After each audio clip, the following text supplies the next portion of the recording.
Hora de conversar com a Dora Kramer, sempre trazendo detalhes da política no Brasil. Dora, bom dia. A gente acompanhou os números do Ibope, né, sobre a popularidade do presidente Jair Bolsonaro. O que te chamou a atenção nessa pesquisa, hein, Dora? Bom dia, Barão. Bom dia, Ellen. Bom dia a todos.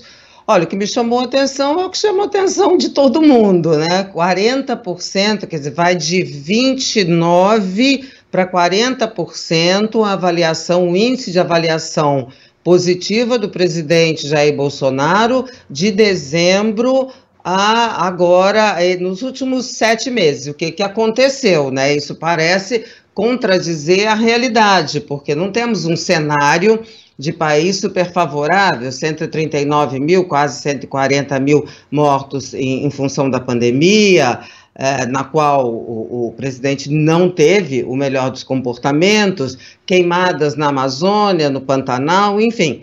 E aí, nesse período, o que acontece? Ele tem essa subida significativa, acompanhada de uma queda mais ou menos na mesma proporção da rejeição, da avaliação negativa, e aí fica todo mundo procurando a explicação, e a que parece mais óbvia é o efeito da concessão do auxílio emergencial, porque a medição, essa pesquisa ainda não pegou a redução, a distribuição da parcela reduzida.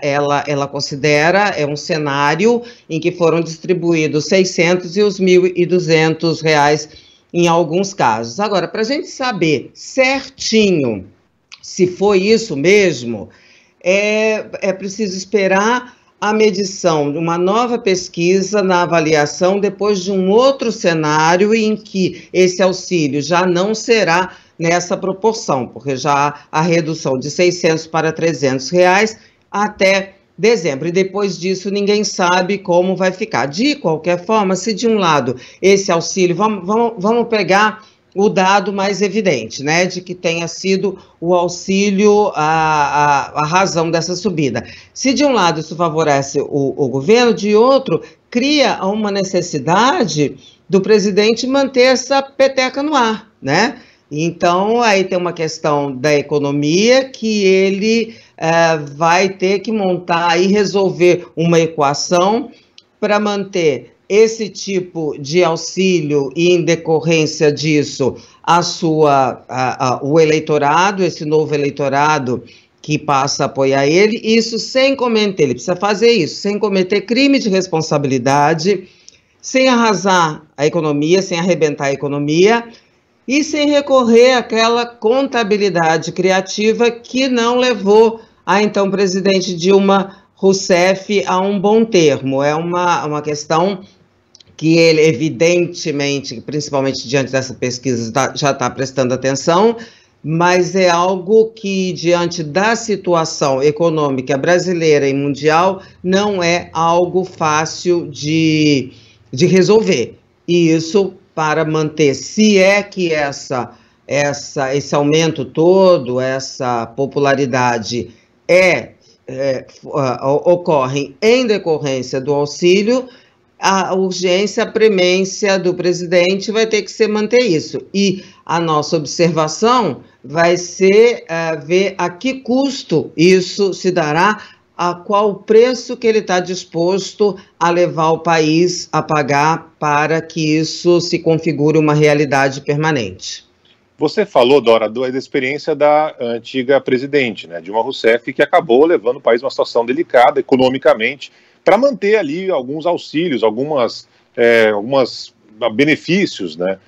Você acha que o Bolsonaro está disposto a tudo?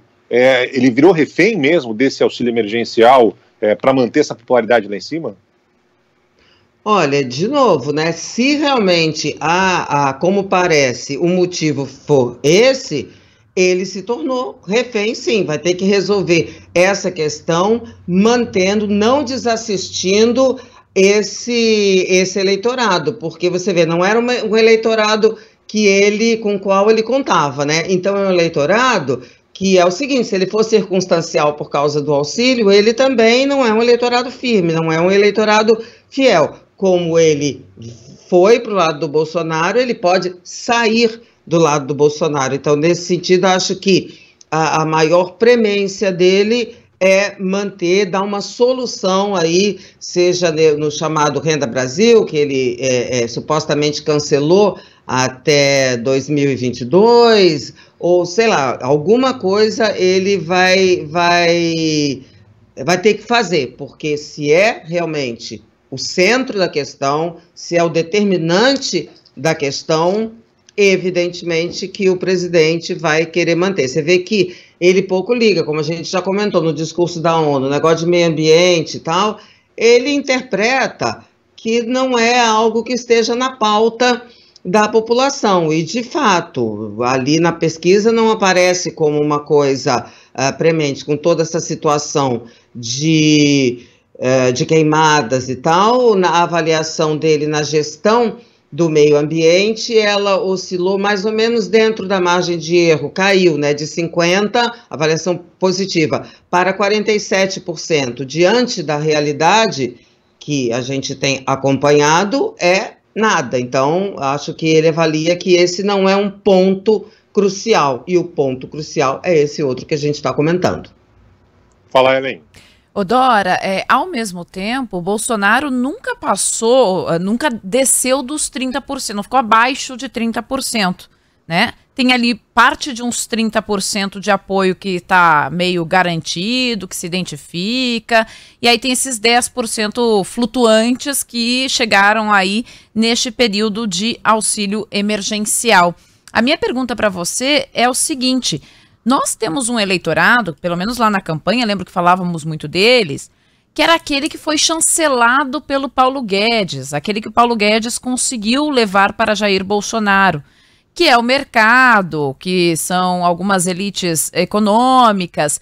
Agora, Paulo Guedes cada vez mais está sendo publicamente desautorizado, cada vez mais esse Paulo Guedes tá perdendo força no governo. Não é mais posto Ipiranga. Não é mais posto Ipiranga, é retirado do meio de coletiva. Minha pergunta é, em que medida um pode substituir o outro? Ou seja, que medida esses 10% aí flutuantes do Bolsa Família, que agora é auxílio emergencial, né, estendido, passam a ser a mira de Jair Bolsonaro e não mais o mercado, esse que aparentemente vai acabar deixando, uma vez que Paulo Guedes não se sinta mais confortável ali no governo.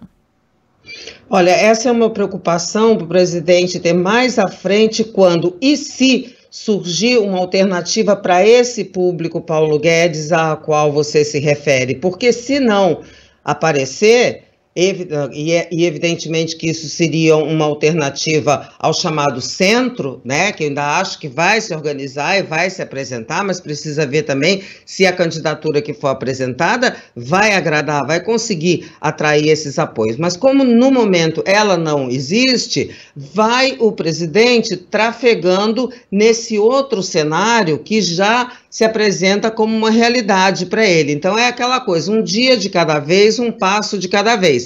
Por hora, o centro está vazio, por hora ele não tem competidor nessa área, né? Então, por hora, ele não está preocupado com isso. A gente viu que o presidente não tem problema de dizer amanhã exatamente o contrário do que disse ontem. Então, para essa situação, no momento, e se aparecer essa alternativa que cria necessidade dele voltar a reconquistar, a atrair esse eleitorado, esse setor da sociedade, você não tenha dúvida alguma, Ellen, que ele refaz o discurso, dá um jeito aí não sei se com Guedes ou sem o Guedes, que o ministro da Economia tem mostrado uma resistência a essas humilhações, que essa que você se referiu de ser retirada da coletiva, eu também nunca tinha visto, mas é tanta coisa que a gente nunca viu que tudo bem, né, passa batido.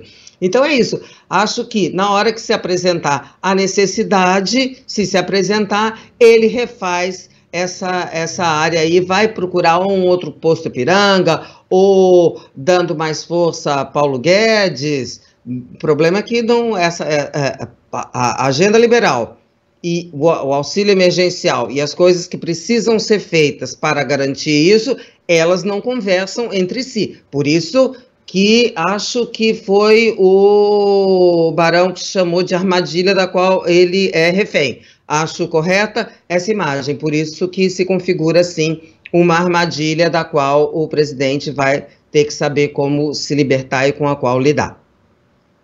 Dora, mudar um pouquinho de assunto, né? Marcelo Crivella, Rio de Janeiro. A gente falava lá atrás, Dora falava, mas ele vai sair mesmo candidato, né?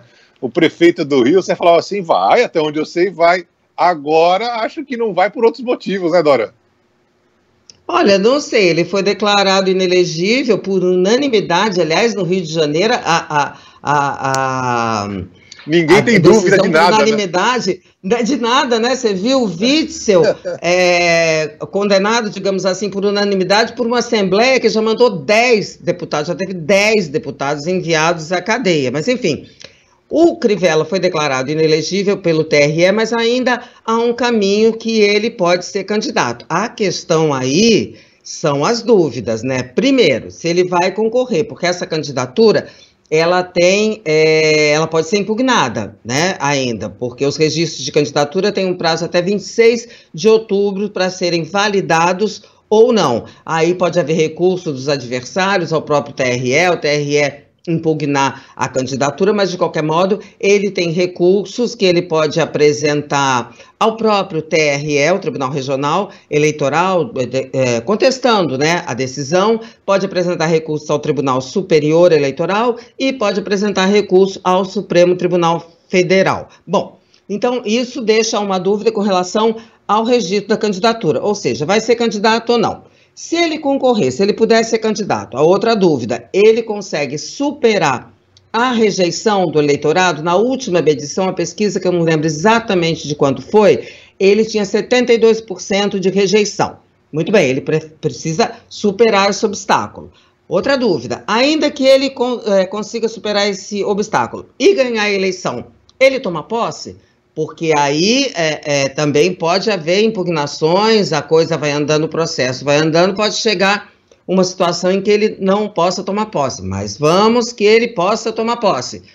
Ele consegue terminar o mandato?